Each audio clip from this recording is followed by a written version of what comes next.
میں سارم اشرف NS classes پر آپ کا سواگت کرتا ہوں، خیر مقدم کرتا ہوں۔ آج میں پھر آپ کے سامنے دسمبر 2019 پیپر 1 لینگویج 2 کے اردو کے سوالات لے کر حاضر ہوا ہوں۔ اگر آپ میرے اس چینل پر نئے ہیں تو اس کو سبسکرائب کریں، کامنٹ کریں، شیئر کریں۔ چلیے دوستو، اس سیشن کی شروعات کرتے ہیں۔ 121 نمبر سوال ہے، انسان کب آرام کا طالب ہوتا ہے؟ جسمانی اور ذہنی محنت و مشقت کے بعد، زیادہ پڑھنے اور لکھنے کے بعد، زیادہ دوڑنے اور تیرنے کے بعد، زیادہ فلمیں دیکھنے کے بعد۔ چلیے اقتباس کو پڑھتے ہیں، اقتباس سے پتہ چل جائے گا۔ انسان اپنی جسمانی اور ذہنی محنت و مشقت کے بعد آرام کا طالب ہوتا ہے۔ انسان اپنی جسمانی اور ذہنی محنت و مشقت کے بعد آرام کا طالب ہوتا ہے۔ تو دوستو، اس کا آنسر وہ 1 نمبر آپشن ہو جائے گا کہ انسان جسمانی اور ذہنی محنت و مشقت کے بعد آرام کا طالب ہوتا ہے۔ چلیے 122 نمبر سوال دیکھتے ہیں۔ نکوٹین انسان کی کس نظام میں ہیجان پیدا کرتا ہے؟ ہاضمے کے نظام میں، اعصابی نظام میں، دماغی نظام میں، جسمانی نظام میں؟ چلیے اقتباس کو پڑھتے ہیں۔ جہاں سے ہم نے اقتباس کو چھوڑا وہیں سے شروع کریں گے۔ اس کے لیے وہ یا تو کہیں تفریح کے لیے جانا پسند کرے گا یا پھر کوئی فلم وغیرہ دیکھے گا۔ ان کے علاوہ کچھ عادتیں بھی اپنا لیتا ہے، جیسے پان کھانا، سگریٹ، بیڑی، سگار پینا یا پھر شراب پینا۔ سگریٹ اور بیڑی وغیرہ تمباکو سے تیار کیے جاتے ہیں۔ تمباکو کے پتوں میں ایک مادہ نکوٹین ہوتا ہے جو کہ اعصابی نظام میں ہیجان پیدا کرتا ہے۔ تمباکو کے پتوں میں ایک مادہ نکوٹین ہوتا ہے جو کہ اعصابی نظام میں ہیجان پیدا کرتا ہے۔ تو کس نظام میں ہیجان پیدا کرتا ہے؟ تو اعصابی، یعنی 2 نمبر جو ہمارا آپشن ہے وہ صحیح ہو جائے گا۔ 123 نمبر سوال دیکھتے ہیں۔ کاربن مونو آکسائڈ گیس کس میں پائی جاتی ہے؟ لکڑی اور برادے کے دھوئیں میں، حقہ بیڑی اور سگار کے دھوئیں میں، سگریٹ، بیڑی اور سگار کے دھوئیں میں، ملوں اور فیکٹریوں سے نکلنے والے دھوئیں میں؟ چلیے اقتباس کو دیکھتے ہیں، اقتباس اس سلسلے میں کیا کہہ رہا ہے۔ سگریٹ، بیڑی اور سگار کے دھوئیں میں نکوٹین کے علاوہ کاربن مونو آکسائڈ پائی جاتی ہے۔ سگریٹ، بیڑی اور سگار کے دھوئیں میں نکوٹین کے علاوہ کاربن مونو آکسائڈ گیس بھی پائی جاتی ہے۔ تو کہاں پہ پائی جاتی ہے دوستو؟ سگریٹ، بیڑی اور سگار کے دھوئیں میں۔ یعنی 123 نمبر اس کا 3 نمبر آپشن وہ صحیح ہو جائے گا۔ چلیے 124 نمبر دیکھتے ہیں۔ جسم کے کس حصے کے لیے سگریٹ نوشی سب سے زیادہ نقصان دہ ہے؟ دل کے لیے، دماغ کے لیے، پیٹ کے لیے، پھیپھڑوں کے لیے؟ چلیے اقتباس کو دیکھتے ہیں۔ سگریٹ نوشی صرف دل کی بیماری ہی نہیں، سگریٹ نوشی صرف دل کی بیماری ہی نہیں بلکہ پھیپھڑوں کے لیے بھی یہ سب سے زیادہ نقصان دہ ہے۔ تو کس کے لیے نقصان دہ ہے؟ پھیپھڑوں کے لیے۔ کس کے لیے نقصان دہ ہے؟ پھیپھڑوں کے لیے۔ تو 124 کا 4 نمبر جو آپشن ہے وہ صحیح ہو جائے گا۔ چلیے 124 کا 4 نمبر جو آپشن ہے، 124 کا 4 نمبر جو آپشن ہے وہ ہو جائے گا۔ اچھا 125 نمبر سوال چھٹ گیا ہے۔ چلیے 126 نمبر کرتے ہیں۔ نقصان کی جمع ہے مفید، نقصانات، نقصاناتیں، نقص۔ تو نقصان کی جمع وہ نقصانات ہے۔ 125 نمبر دوستو چھوٹ گیا ہے۔ چلیے 127 نمبر، خاص کا متضاد ہے عام، اہم، ضروری، خصوصی۔ تو خاص کا متضاد یعنی الٹا جو ہوتا ہے وہ ہوتا ہے عام. کیا ہوتا ہے دوستو؟ عام ہوتا ہے. چلیے 128 نمبر دیکھتے ہیں. سگریٹ اور بیڑی کس سے تیار کیے جاتے ہیں؟ پان کے پتوں سے، رنڈی کے پتوں سے، تمباکو کے پتوں سے، پیپل کے پتوں سے. چلیے اقتباس کو دیکھتے ہیں، اقتباس سے آپ کو جواب مل جائے گا. تو اقتباس لگ بھگ میرا پورا ہو گیا تھا، تو پھر سے ہم شروع کرتے ہیں. انسان اپنی جسمانی اور ذہنی محنت و مشقت کے بعد آرام کا طالب ہوتا ہے. اس کے لیے وہ یا تو کہیں تفریح کے لیے جانا پسند کرے گا یا پھر کوئی فلم وغیرہ دیکھے گا. اس کے علاوہ کچھ عادتیں بھی اپنا لیتا ہے، جیسے پان کھانا، سگریٹ، بیڑی اور سگار پینا یا پھر شراب پینا. سگریٹ، بیڑی وغیرہ تمباکو سے تیار کیے جاتے ہیں، ہے نا. سگریٹ اور بیڑی وغیرہ جو ہے وہ کس سے تیار کیے جاتے ہیں؟ تمباکو سے، یعنی تمباکو کے پتوں سے کیا ہوتے ہیں؟ تیار کیے جاتے ہیں. تو 128 نمبر جو ہے دوستو، اس کا 3 نمبر جو آپشن ہے کہ تمباکو کے پتوں سے سگریٹ اور بیڑی تیار کیے جاتے ہیں، یہ صحیح ہو جائے گا. چلیے پہلا اقتباس ختم ہوا، اب دوسرا اقتباس شروع ہوتا ہے. 129 نمبر سوال دیکھتے ہیں. انہوں نے کس عمر میں لسان الصدق پرچہ جاری کیا؟ انہوں نے یعنی مولانا ابوالکلام آزاد نے. بھی اقتباس پڑھیں گے تو پتہ چل جائے گا. 20 برس کی عمر میں، 16 برس کی عمر میں، 15 برس کی عمر میں، 14 برس کی عمر میں. تو چلیے اقتباس کو دیکھتے ہیں. مولانا ابوالکلام آزاد ہمارے ملک کے ان رہنماؤں میں سے ہیں جن پر ہندوستان ہمیشہ ناز کرے گا. وہ بچپن سے ہی بہت ذہین تھے. ان کا حافظہ بھی غضب کا تھا. جو کتاب ایک بار نظر سے گزر گئی، جو شعر ایک بار کان میں پڑ گیا، وہ عمر بھر کے لیے یاد ہو گیا. لکھتے، تقریر کرتے یا باتیں کرتے وقت وہ بڑی آسانی سے کتابوں کے حوالے دیتے تھے. مولانا آزاد نے صرف 15 برس کی عمر میں، مولانا آزاد نے صرف 15 برس کی عمر میں لسان الصدق نامی پرچہ جاری کیا. تو کتنی برس کی عمر میں لسان الصدق پرچہ جاری کیا؟ تو کتنی برس کی عمر میں دوستو جاری کیا؟ صرف اور صرف 15 برس کی عمر میں. کتنی عمر میں؟ صرف اور صرف 15 برس کی عمر میں انہوں نے کیا کیا کہ لسان الصدق پرچہ جاری کیا. یعنی 29 کا 129 کا جو ہے وہ 3 نمبر آپشن ہو جائے گا. چلیے 130 دیکھتے ہیں. وہ کتابوں کے حوالے کب دیتے تھے؟ لکھتے، تقریر کرتے اور باتیں کرتے وقت، باتیں کرتے وقت اور تقریر کرتے وقت، لکھتے اور تقریر کرتے وقت، گفتگو کرتے وقت اور لکھتے وقت. اس میں دھیان دینے کی بات ہے کہ کیا کون سی چیزیں پوچھی جا رہی ہے نا، نہیں تو جواب غلط ہو جاتا ہے. تو وہ کتابوں کے حوالے کب دیتے تھے؟ تو ہم دیکھتے ہیں کہ کتابوں کے حوالے مولانا ابوالکلام آزاد کب دیتے تھے؟ لکھتے، تقریر کرتے یا باتیں کرتے وقت وہ بڑی آسانی سے کتابوں کے حوالے دیتے تھے. تو 3 چیزوں کا ذکر ہے، لکھنا، تقریر کرنا اور باتیں کرنا. تو لکھنا، تقریر کرنا، باتیں کرنا کس آپشن میں ہے؟ وہ آپشن ہمارا صحیح ہو جائے گا. تو لکھنا، تقریر کرنا اور باتیں کرنا یہ پہلے آپشن میں ہے. تو 130 نمبر کا 1 نمبر آپشن صحیح ہو جائے گا. 131 نمبر دیکھتے ہیں دوستو. مولانا ابوالکلام آزاد کے مضامین اخبار میں پڑھتے وقت سب کیا سمجھتے تھے؟ لکھنے والا کوئی دانشور ہے، لکھنے والا کوئی عالم فاضل ہے، لکھنے والا کوئی بزرگ عالم ہے، لکھنے والا کوئی جید عالم ہے. تو چلیے دیکھتے ہیں اقتباس اس سلسلے میں کیا کہہ رہا ہے. اقتباس اس سلسلے میں کیا کہہ رہا ہے، جہاں تک ہم نے اقتباس پڑھا تھا وہیں سے آگے پڑھیں گے. لوگ اس اخبار میں ان کے مضامین کے پڑھتے تو یہی سمجھتے تھے کہ لکھنے والا کوئی بزرگ عالم ہے. کیا ہے؟ لکھنے والا کوئی کیا ہے؟ بزرگ عالم ہے. تو میرا دیکھتے ہیں کہ بزرگ عالم والا آپشن کہاں پہ ہے. تو بزرگ عالم والا آپشن جو ہے 3 نمبر آپشن ہے. تو 131 کا 3 نمبر آپشن صحیح ہو جائے گا. چلیے 132 نمبر دیکھتے ہیں دوستو. آزادی کے بعد ان کو آزاد ہندوستان کا کیا بنایا گیا؟ پہلا وزیر تعلیم، پہلا وزیر مالیات، پہلا وزیر مواصلات، پہلا وزیر قانون. چلیے اقتباس کو دیکھتے ہیں، یہ آپ کو معلوم ہوگا لیکن اقتباس کو ہم دیکھتے ہیں. انہوں نے اپنے ہم وطنوں میں آزادی کی روح پھونکنے کے لیے اخبار جاری کیا.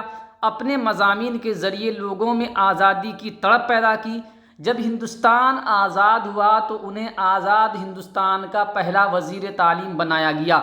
بہت ساری کتابوں میں جو ہے 2 نمبر آپشن بھی ہے، لیکن یہاں پہ کہہ رہا ہے کہ پہلا وزیر تعلیم، تو پہلا وزیر تعلیم بنایا گیا، تو آپشن میں جو ہے پہلا وزیر تعلیم یہ 1 نمبر آپشن میں ہے، تو اس لیے 132 کا جو ہے 1 نمبر ہو جائے گا۔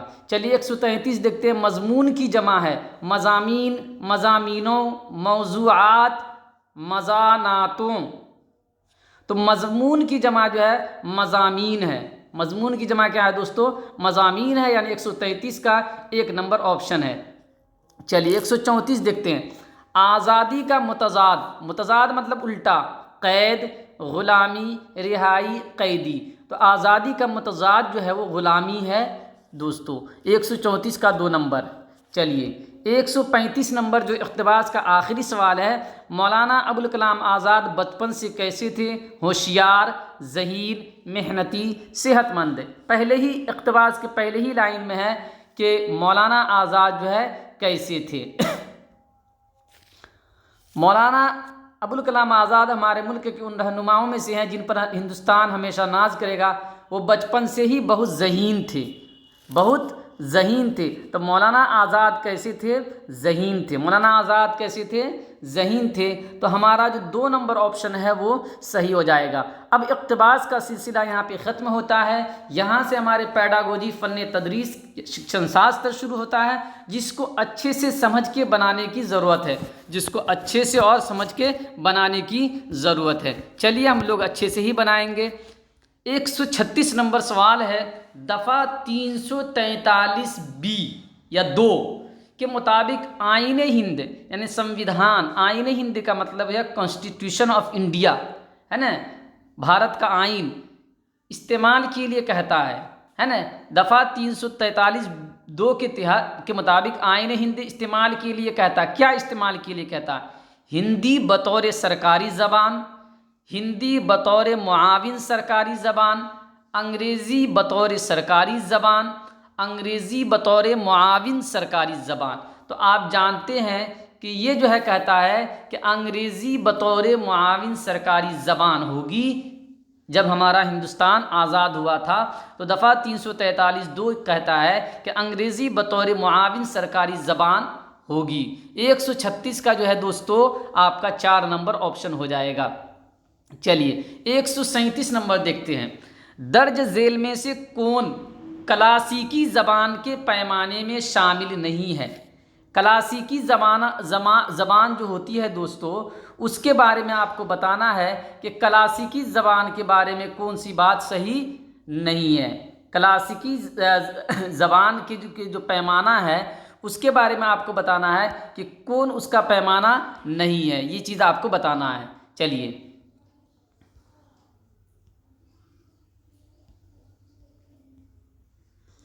کلاسیکی زبان کے بارے میں آپ کو بتانا ہے۔ چلیے دیکھتے ہیں کہ کون جو ہے کلاسیکی، درج ذیل میں سے کون کلاسیکی زبان کے پیمانے میں شامل نہیں ہے؟ زبان کی 1500 سے 2000 سال پرانی تاریخ، تحریری مواد ہو، تو یہ تو کلاسیکی زبان کی کا پیمانہ ہے کہ وہ کلاسیکی زبان اس کو کہیں گے جس کی جو ہے تاریخ جو ہے 1500 سے 2000 سال پرانی ہو اور اس کے جو مواد ہیں، کانٹینٹ ہیں، وہ کیا ہو؟ موجود ہوں۔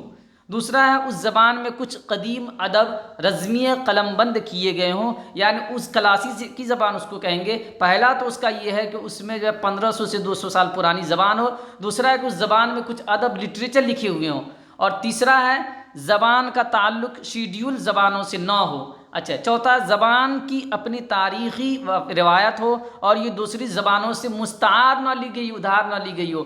تو دوستو پہلا، دوسرا اور تیسرا یا چوتھا یہ کلاسیکی زبان کی خصوصیت ہے، اس کا گن ہے، لیکن تیسرا نہیں ہے۔ اور یہاں آپ سے پوچھا جا رہا ہے کہ درج ذیل میں سے کون کلاسیکی زبان کے پیمانے میں شامل نہیں ہے، تو تیسرا والا جو ہے شامل نہیں ہے۔ 137 کا 3 نمبر آپ کا آپشن ہو جائے گا۔ چلیے 138 نمبر دیکھتے ہیں، 138 نمبر کیا کہہ رہا ہے؟ 138 نمبر یہ کہہ رہا ہے کہ آموزگار کی سننے کی مہارت کا اندازہ قدر کیا جا سکتا ہے،